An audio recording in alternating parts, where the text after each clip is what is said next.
Hi, Gloria Lybecker here with Healing You. I've been thinking about transitions. It's a pretty straightforward word and fairly simple thing to do for most of us. To transition from one place to another place, to transition from doing one task to doing another task, or even to take your focus and move it from one point of focus to another point of focus. How often do people actually acknowledge how many skill sets it takes for us human beings to complete a transition? Transitioning with ease, it requires multiple skills, working in unison. Without self-regulation, our internal systems, they become overwhelmed quite easily. And we can lose our ability to be present even to ourselves. Often, our implicit experiences, those are nonverbal memories that form beneath the level of our conscious awareness. And they actually form expectations of what we will experience in our world. And those implicit experiences can hijack us. Remember the brain in the palm of the hand. They can flip our lid.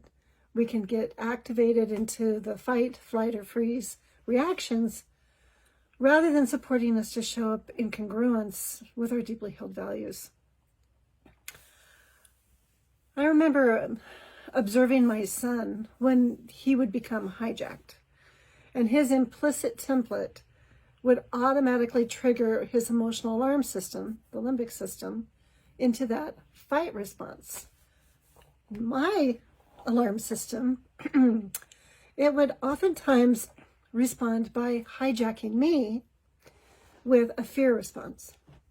So part of my self-care program was to be very intentional on focusing on transforming those stuck patterns that we had using resonant empathy, time travel processes, and lots of journaling.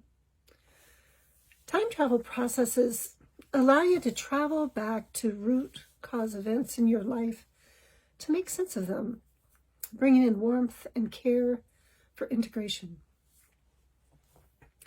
And many people have discovered that the root cause then loses its charge and it restores a pre-event sense of safety.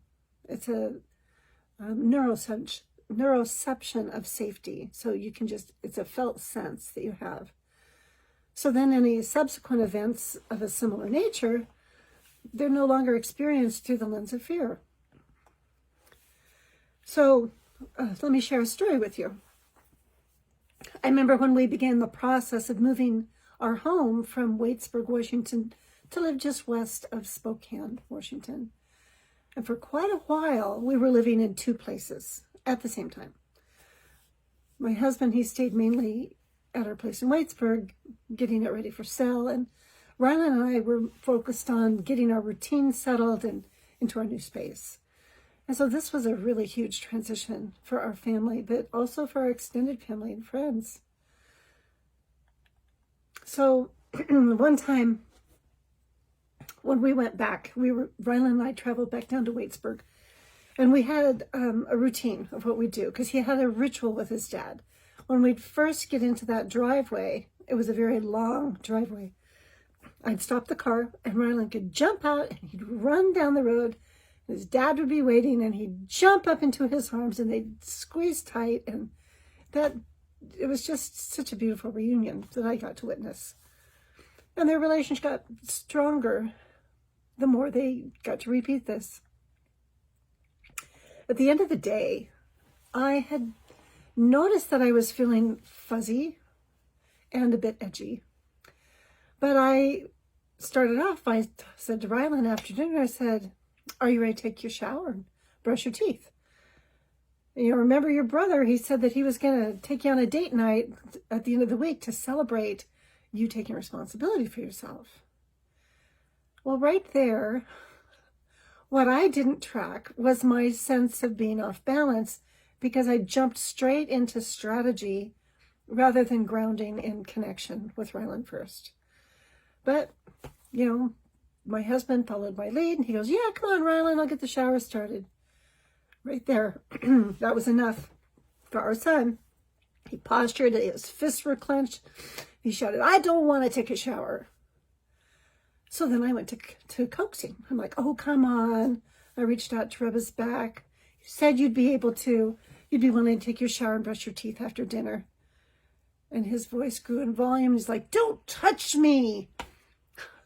He knocked my hand away. He said, you're forcing me to. Don't touch me, I said. Excuse me.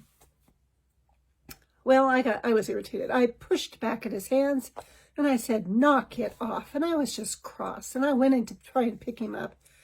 And he crawled as fast as he could to get away from me. And he went into a cringe, and he curled up in fear between the couch and the side table. And he just cried out in alarm. He's like, no. Well, that brought my husband in, and he's like, what on earth is going on in here? And I was just frustrated and said, well, he won't take a shower. So he went in, Richard went in, and he was just going to pick him up, and he was going to try and just take care of it. But Rylan's system was already triggered, and so this just triggered it further. And he squirmed away from his dad, and he's like, no, don't make me. I don't want to get wet. You're forcing me. And it just kind of took the wind out of my husband's sails, and he walked off to turn off the shower. And I was feeling desperate, because these things, they can kind of just take on their own life energy. I was desperate to have ease and harmony, especially because I was feeling irritated and off balance. So what I did is I moved in, and I stood over the top of Rylan, and I reached down to touch him gently. And I said, won't you please just come and take your shower? And what I wasn't recognizing in the moment was how much pressure I was placing on our son. Rylan's eyes just got wide in fright. And I remember he said, I don't want to test. I'm scared to write. I need to stay with my mom. And in that moment, it was as if time stood still. And I could literally see myself standing over my son. And I could feel, it's like my blood was boiling. And I could see how irritated I was, how frustrated, and how downright angry I was feeling. And I saw this in myself with astonishment, because I was impulsively acting from my total attachment to my strategy for him to shower and brush his teeth right now. And this anger was such a new experience for me. So I remember checking in with my bodily sensations, and I could feel a burning in my solar plexus. Normally, my stomach would be clenched tight, and I'd be feeling anxious and stress coming from fear. So I was like, why am I having all these angry feelings? And then I noticed a tingling lightness that radiated from my scalp as I remembered a time travel process that I'd completed the day before. And I remembered experiencing just a total relaxation of my stomach, and how the peace that within had followed had been so profoundly new. So then the pieces, they fell together as my impulsive reactions began to make sense to me. So if we pause for a moment, we can look at how our nervous system integrates our implicit memories. And it moves us then into really new, uncharted territories of experience. So the impulse to freeze in the face of perceived danger, it takes our nervous system into immobility. It took mine into immobility, where my heart rate and my breathing slowed, my blood pressure would fall, and it would put my system in a total conservation mode. And historically, this freeze was my reaction to Rylan having big energy. Well, anger happens in the sympathetic nervous system, and that allows us to take action on our own behalf, rather than shutting down completely. So as I had worked on my healing journey, I had begun to notice that I would have more complex and energized reactions to emotion. And so suddenly I had the opportunity to experience and learn how to manage my anger. So staying with my body sensations, then I could feel an internal shift.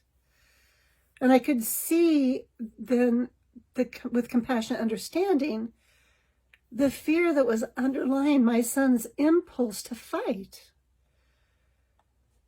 In that moment, then I could feel my body move forward at the weight of sadness. And I noticed my son, he shifted as I was standing over him. He looked up at me with curiosity and he says, "Are you crying, Mom? Are you okay?" And I did. I had tears in my eyes and I said to him, "I just can't do this, Rylan. I don't want to act in anger and fear with pressure and stress, especially when we have so much going on in our family. I really want to have ease and flow and harmony and well-being in our family." And I asked him, I said, "I'm so sorry that I got so angry, and will you forgive me?" What happened next was such a surprise. He jumped to his feet and he got a look of determination on his face and he said, "Well, where's my clean clothes? I'm going to go take my shower." Well, a moment later, his dad came in and he's like, "What happened?" And I was able to tell him, I says, "Well, I was able to see Rylan as a human being rather than as supposed to be doing." And he responded to the change in me. So this was really new information. And my experiential understanding that's surrounding transitions, it continues to take on new form and color with each new experience. But in order to transition with ease, I need to be able to channel my own perceptions and construct my responses to my environment. And this requires my left hemisphere, which is my storyteller, to draw on the information from my right hemisphere, where I have my implicit memories. But when my body, which comes up through the brainstem, if I don't have access to this information that comes through my right hemisphere, then if it's not available or my system is flooded, then I can't make sense of my experience in order to transition with flexibility. The integration of new information also involves our prefrontal cortex. Remember, the brain in the palm of the hand. And the prefrontal cortex is responsible for a very wide range of processes, including the response flexibility and the regulation of our emotions. So rather than supporting me to access higher levels of functioning in the midst of transitions, my prefrontal cortex was hijacked by my emotional alarm system, my limbic system. Yet as I made sense of my experience by noticing body sensations and then observing my emotions with compassion, and then eventually being able to name what I wanted for my family, I was able to move back into self-regulation. And when we have self-regulation, then that's it's internalized co-regulation. So that's where Rylan could then sync up with my nervous system and come into presence. So my internal system transitioned, bringing me into a state of presence, not only with myself, but also in a state of resonant attunement with my precious child. To learn more about these resonant practices that can allow you to really support self-connection and presence, reach out to me at healingyoursanctuary.com. And thanks for being on the journey with me today. Healing you.